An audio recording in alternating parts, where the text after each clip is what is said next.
వీళ్ళందరూ ముఖ్యంగా రామానాయుడు గారు ఎంత ఘోరంగా అంటే అందరికంటే అధ్యక్ష వాలంటీర్ విషయం లోకేష్ గారు మాట అధ్యక్ష వాలంటీర్ల చేత వాళ్ళే రాజీనామా చేయించారు, అంతా రాజీనామాలు చేయించారు. సార్ మీరు రాజీనామా చేయించలేదా? మీరు అందరూ కూర్చోండి. ఎల్ఓపి గారు రాజీనామా చేయించలేదా మీరు? ఒక్క నిమిషం సార్, మీరు తప్పుడు సత్య దూరం మాటలు మాడి లైవ్ లో మేము చెప్పేస్తాము, తర్వాత మేము వాకౌట్ చేసేస్తాము అని చెప్పి మీరు వెళ్ళిపోతారు. నాకు తెలుసు వెళ్ళరా, మీరు వాకౌట్ అవకుండా ఉంటే నేను మాట్లాడతాను. ఉంటారా? చివరి నిమిషం వరకు ఉంటే ఎందుకంటే అధ్యక్ష గత 2 సెషన్లు మీరే చూశారు, అట్లా వెళ్ళిపోతారు మళ్ళీ బయటికి, ఆ తలుపు నుంచే వాకౌట్ అంటారు. అధ్యక్ష ఏమవుతుందంటే అధ్యక్ష ప్రతి సెషన్ లో సత్య దూరం మాటలు మాడేసి సింపుల్ గా తప్పించుకుంటున్నారు అధ్యక్ష. సో క్లారిఫికేషన్ ఇవ్వాల్సి వస్తుంది అధ్యక్ష.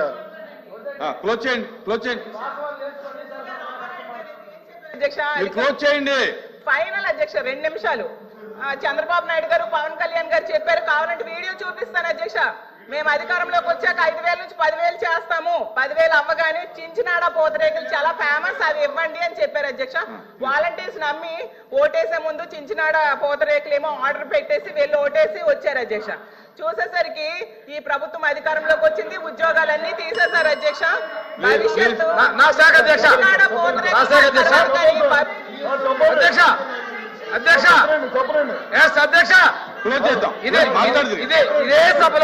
ఇదే సభలో నేను చెప్పాను అధ్యక్ష, 2023 ఆగస్టు నుంచి వాళ్ళు పెట్టిన వాలంటీర్లు రెన్యువల్ చేయలేదు అధ్యక్ష.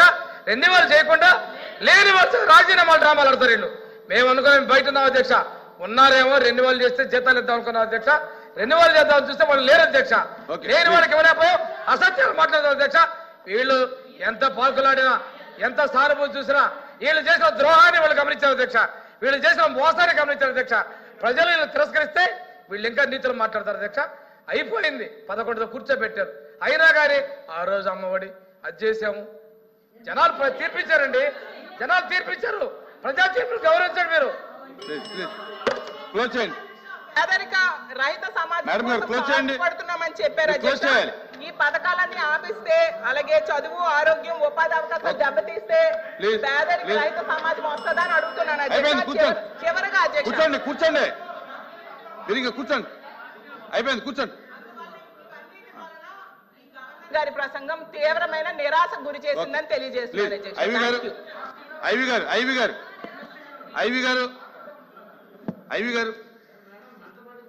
అధ్యక్ష.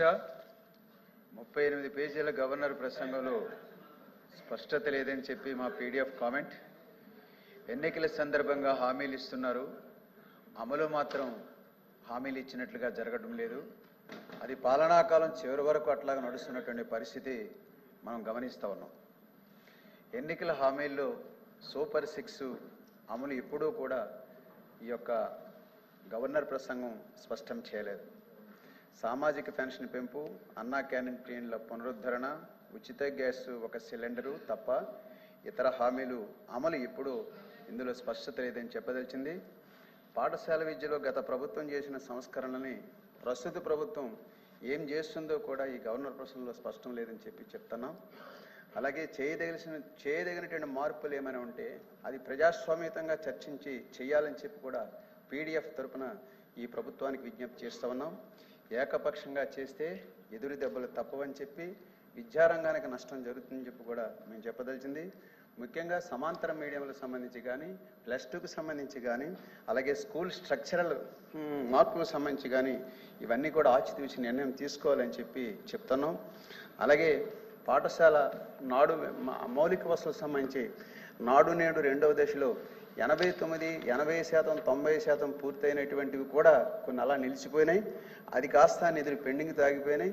ఆ నిధులు మంజూరు చేస్తే ఆ 89% పూర్తయినటువంటి పనులు పూర్తయి విద్యారంగం ఆ రకంగా మౌలిక వసతులు కల్పించేదానికి అవకాశం ఉంటుంది. తక్షణం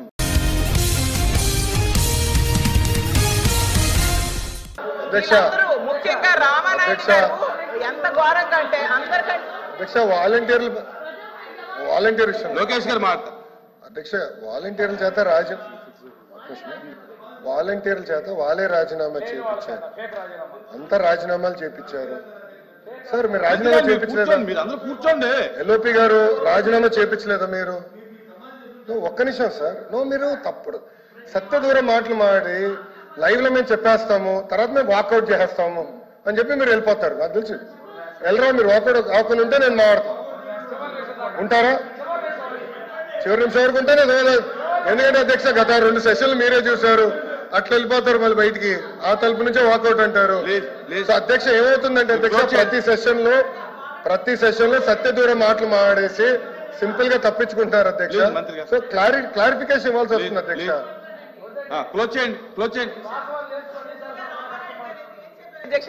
క్లోజ్ చేయండి. ఫైనల్ అధ్యక్ష 2 నిమిషాలు. చంద్రబాబు నాయుడు గారు పవన్ కళ్యాణ్ గారు చెప్పారు, కావాలంటే వీడియో చూపిస్తాను అధ్యక్ష. మేము అధికారంలోకి వచ్చాక 5,000 నుంచి 10,000 చేస్తాము. 10,000 అవ్వగానే చించినాడ పూతరేకులు చాలా ఫేమస్, అవి ఇవ్వండి అని చెప్పారు అధ్యక్ష. వాలంటీర్స్ నమ్మి ఓటేసే ముందు చించినాడ పూతరేకులు ఏమో ఆర్డర్ పెట్టేసి వీళ్ళు ఓటేసి వచ్చారు అధ్యక్ష. చూసేసరికి ఈ ప్రభుత్వం అధికారంలోకి వచ్చింది, ఉద్యోగాలన్నీ తీసేశారు అధ్యక్ష. భవిష్యత్తు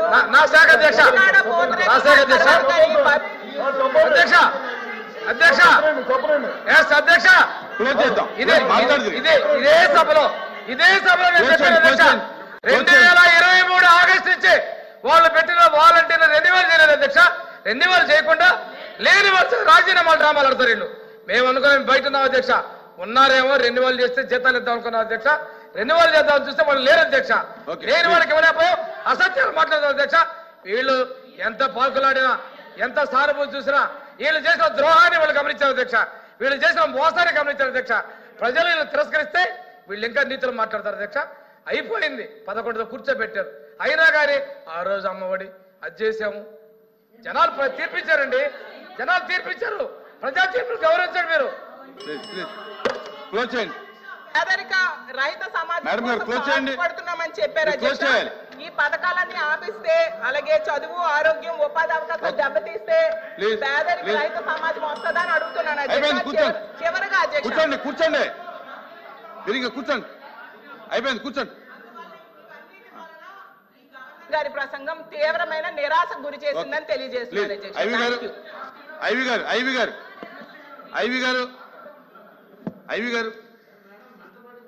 అధ్యక్ష, 38 పేజీల గవర్నర్ ప్రసంగంలో స్పష్టత లేదని చెప్పి మా పీడిఎఫ్ కామెంట్. ఎన్నికల సందర్భంగా హామీలు ఇస్తున్నారు, అమలు మాత్రం హామీలు ఇచ్చినట్లుగా జరగడం లేదు. అది పాలనాకాలం చివరి వరకు అట్లాగా నడుస్తున్నటువంటి పరిస్థితి మనం గమనిస్తూ ఉన్నాం. ఎన్నికల హామీల్లో సూపర్ 6 అమలు ఎప్పుడూ కూడా ఈ యొక్క గవర్నర్ ప్రసంగం స్పష్టం చేయలేదు. సామాజిక పెన్షన్ పెంపు, అన్నా క్యాంటీన్ల పునరుద్ధరణ, ఉచిత గ్యాస్ 1 సిలిండరు తప్ప ఇతర హామీలు అమలు ఎప్పుడూ ఇందులో స్పష్టత లేదని చెప్పదలిచింది. పాఠశాల విద్యలో గత ప్రభుత్వం చేసిన సంస్కరణలని ప్రస్తుత ప్రభుత్వం ఏం చేస్తుందో కూడా ఈ గవర్నర్ ప్రసంగంలో స్పష్టం లేదని చెప్తున్నాం. అలాగే చేయదగినటువంటి మార్పులు ఏమైనా ఉంటే అది ప్రజాస్వామ్యతంగా చర్చించి చేయాలని చెప్పి కూడా పీడిఎఫ్ తరపున ఈ ప్రభుత్వానికి విజ్ఞప్తి చేస్తూ ఉన్నాం. ఏకపక్షంగా చేస్తే ఎదురు దెబ్బలు తప్పవని చెప్పి, విద్యారంగానికి నష్టం జరుగుతుందని చెప్పి కూడా మేము చెప్పదలిచింది. ముఖ్యంగా సమాంతర మీడియంలకు సంబంధించి కానీ, +2కు సంబంధించి కానీ, అలాగే స్కూల్ స్ట్రక్చరల్ మార్పులకు సంబంధించి కానీ ఇవన్నీ కూడా ఆచితూచి నిర్ణయం తీసుకోవాలని చెప్పి చెప్తున్నాం. అలాగే పాఠశాల నాడు మౌలిక వసతులకు సంబంధించి నాడు నేడు 2వ దశలో 89, 80%, 90% పూర్తయినటువంటివి కూడా కొన్ని అలా నిలిచిపోయినాయి. అది కాస్త నిధులు పెండింగ్ తాగిపోయినాయి. ఆ నిధులు మంజూరు చేస్తే ఆ 89% పూర్తయినటువంటి పనులు పూర్తయి విద్యారంగం ఆ రకంగా మౌలిక వసతులు కల్పించేదానికి అవకాశం ఉంటుంది. తక్షణం